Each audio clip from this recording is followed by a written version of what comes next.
ASMR. Et pour cette ouverture de collector, ou plutôt présentation, eh bien j'ai changé ma capture de son, puisque c'est un peu ça qui est le plus important dans une vidéo ASMR. Au tout début, j'utilisais ma petite caméra pour le son. C'était un handycam. Ensuite, j'avais utilisé mon réflexe avec le micro, le Videomac Pro de Rode. J'ai utilisé l'Audio Technica AT2020 pour, en plus d'une prise de caméra qui n'était pas du même appareil. Et bien ce soir, je vais utiliser ma toute nouvelle petite caméra, celle que j'ai utilisée pour le vlog Geek Days par exemple, ou mes petites prises lorsque je suis en mode vide-grenier. Et vous me direz dans les commentaires ce que vous pensez de ce son. Est-ce qu'il est relaxant? Ce soir, on va regarder en détail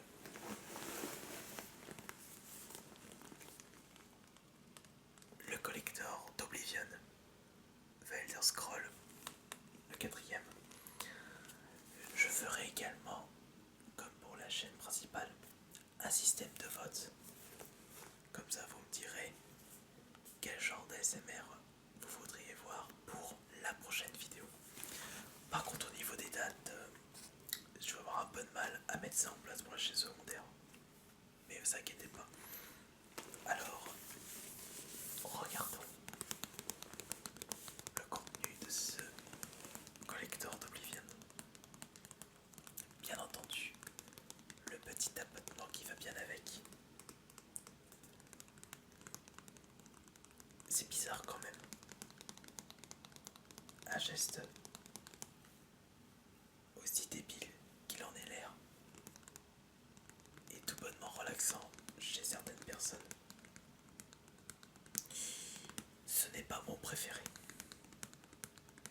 Je pense que mon préféré c'est le déblistering avec le plastique.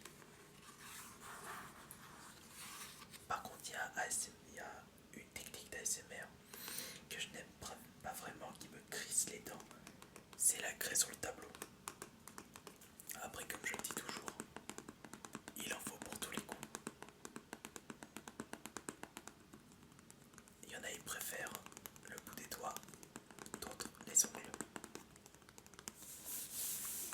Certaines personnes préfèrent la caresse sur les boîtes. On peut penser vraiment à un truc de psychopathe. Mais ça relaxe. Et on peut remarquer que beaucoup de personnes paraissent hyper stressées et qui ont besoin de quelque chose pour se relaxer. Il n'y a pas besoin d'aller faire une séance de yoga. Il suffit juste d'une petite vidéo sur YouTube. Après, bien entendu, on n'a pas le contact, comme par exemple un bon massage par rapport à une vidéo ASMR. Mais bon, l'avantage des vidéos ASMR, c'est que c'est gratuit, jusqu'à preuve du contraire. Allez, maintenant, on va regarder le contenu en détail.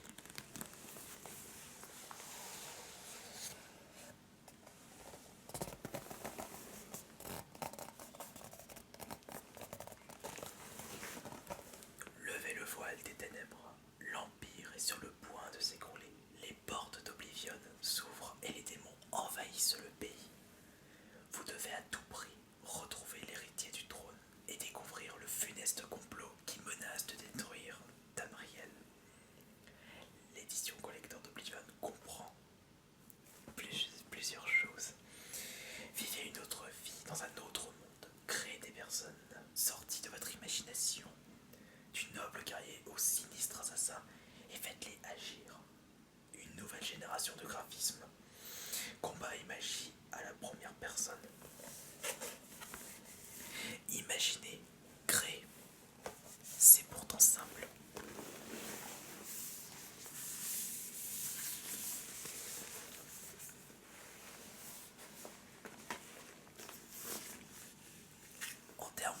visuel et de design.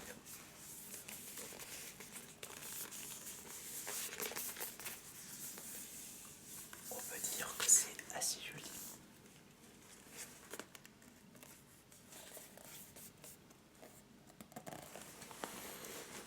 Cela représente un livre.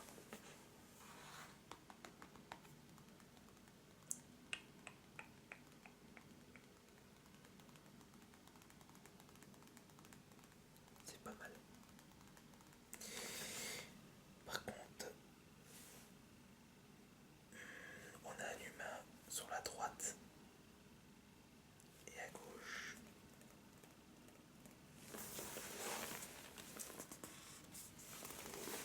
Je pense pas que ça soit un argonien ou une argonie. Alors, voilà à quoi s'attendre. Vous savez, bien entendu, la notice du jeu.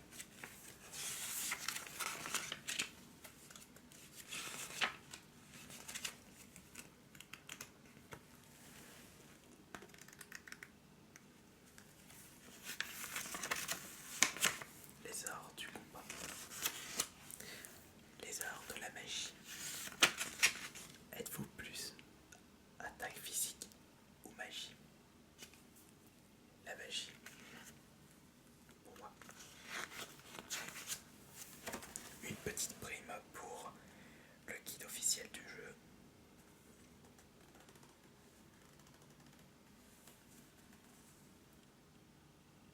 Et il y a même Oblivion pour téléphone mobile.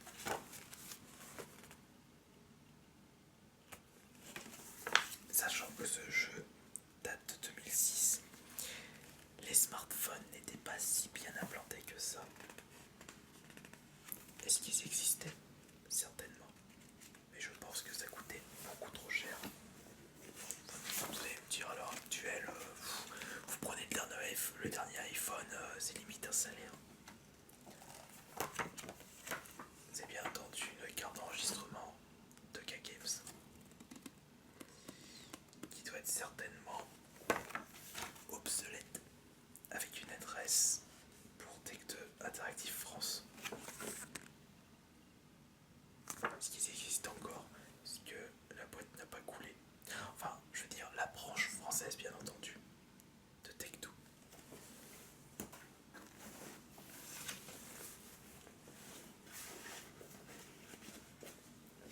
Nous avons deux CD avec vraiment une couche de poussière. Des micro-rayures. Il a été utilisé. Normal. J'ai acheté ce collecteur d'occasion. Par contre, celui-là, on peut voir qu'il n'a pas été utilisé.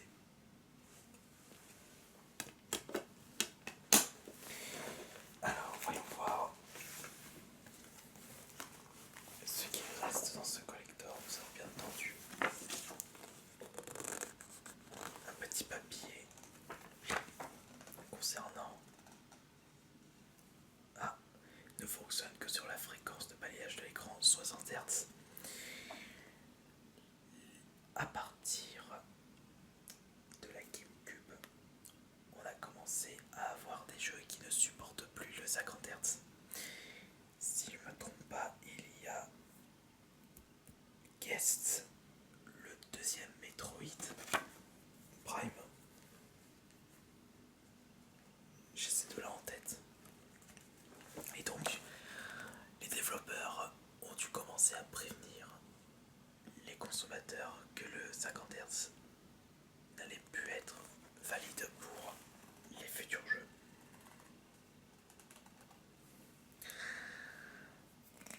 Pour vous dire, le 50 Hz c'est surtout propre aux télé cathodiques. Alors, nous avons ces deux choses encore à regarder ensemble.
édition du guide de poche de l'Empire, paru il y a plus de 4 siècles, avait pour but de décrire et de délimiter une nouvelle nation dirigée par l'empereur Tibère Septime. D'anciens royaumes indépendants avaient disparu. Le peuple était las de la guerre et terrorisé, et ajoutait foi aux rumeurs les plus invraisemblables et aux contes les plus fantastiques à propos des peuples voisins. La notion même de l'empire de Tamriel, apparue pour la première fois depuis près de 1000 années, était à la fois étrange et prémonitoire, excusez-moi. Le livre devait informer, éduquer et rassurer le peuple d'un nouvel empire. Je vous épargne la suite. Le néant d'oblivion. On a vraiment un petit livre qui est assez plaisant au toucher et au niveau de la couleur, un peu beige, et de la police d'écriture, plaisant à lire.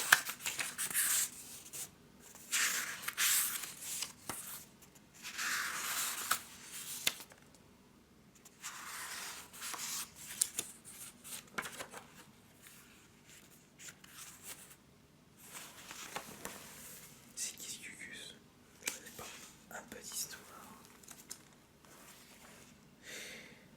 Je vais essayer de récupérer un argonien. J'aurais préféré une petite argonienne. On va voir. Pour ceux qui ne savent pas, les argoniens, ce sont les reptiles de Nazgûl.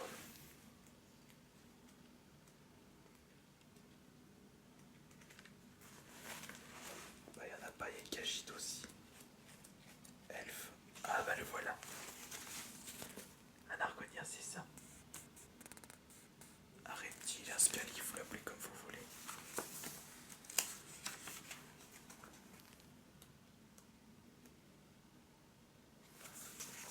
Un orgue juste ici. On la reconnaît tout de suite. Bon bah voilà, on va s'en arrêter là pour la présentation de ce collector. On a une petite map, un joli guide d'histoire d'Oblivion, les jeux contenu collector dans un CD, DVD je veux dire, ou tout on s'en fout. Et puis voilà, petit collector sous forme d'un livre, mais assez constituant au niveau du contenu. Et puis il faut pas oublier qu'au début des collectors, ici n'était pas si gardé que ça. Ça, c'est quelques années plus tard, on a commencé à avoir l'habitude de voir de plus en plus de collectors imposants. Voilà, j'espère que cette